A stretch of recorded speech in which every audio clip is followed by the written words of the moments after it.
Mon cher Quesitus, pour toi, l'amour existe-t-il? Oui? Comment peux-tu l'affirmer?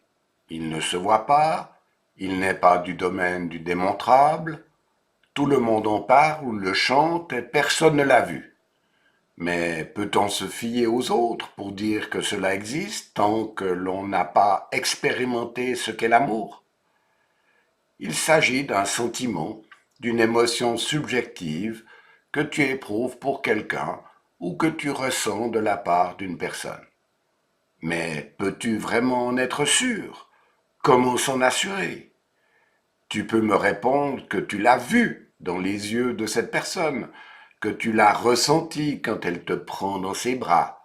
Bref, tu expérimentes que cette personne t'aime et que tu l'aimes par les effets que tu éprouves dans ton corps et dans ton cœur. Tu fais appel à ton ressenti, à ton intelligence, mais surtout à ton intuition, et ta certitude augmente en confirmant ton intuition pressentie rapidement au début de cette relation. Cette accumulation d'indices ou de signes concordants te fait éprouver une connaissance pratique et une certitude. Cette personne part en voyage quelque temps. Cet amour va-t-il disparaître parce que tu ne la vois plus, ne la touches plus? Non, même loin, elle reste dans ton cœur, mais tu ressens alors un manque, un vide, celui de l'absence de l'être aimé et qui t'aime. Quand tu éprouves le désir de la revoir, ressens de l'impatience, voire de la souffrance, c'est le signe indubitable de l'absence de l'être aimé. Tu me diras alors, oui, je suis d'accord, mais je ne vois pas ce que Dieu vient faire ici. Je t'invite à te poser un instant et à t'écouter, à te souvenir. Ne t'est-il jamais arrivé de ressentir un vide au fond de toi, un manque d'un je ne sais quoi que tu n'arrives pas à identifier clairement? Tu cherches à le combler par des choses ou des relations avec les autres, quitte à t'en encombrer.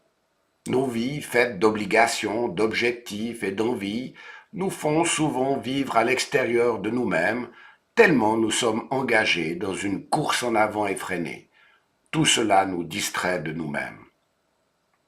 Quand le temps d'un instant cela se calme et que nous nous retrouvons seuls avec nous-mêmes, alors ce vide, ce manque d'un je ne sais quoi, peut redevenir conscient. Nous ressentons une insatisfaction sourde, un désir d'être comblé mais qui reste inassouvi. Cela peut étreindre notre cœur.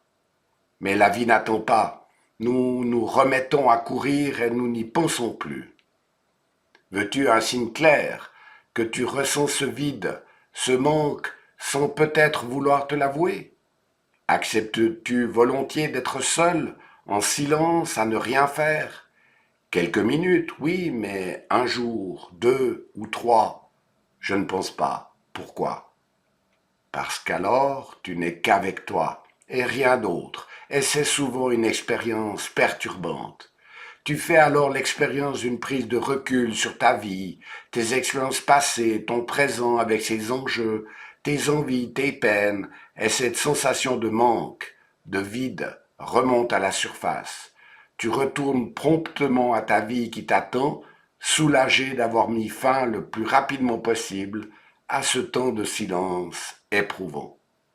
N'est-ce pas là aussi le signe d'une absence?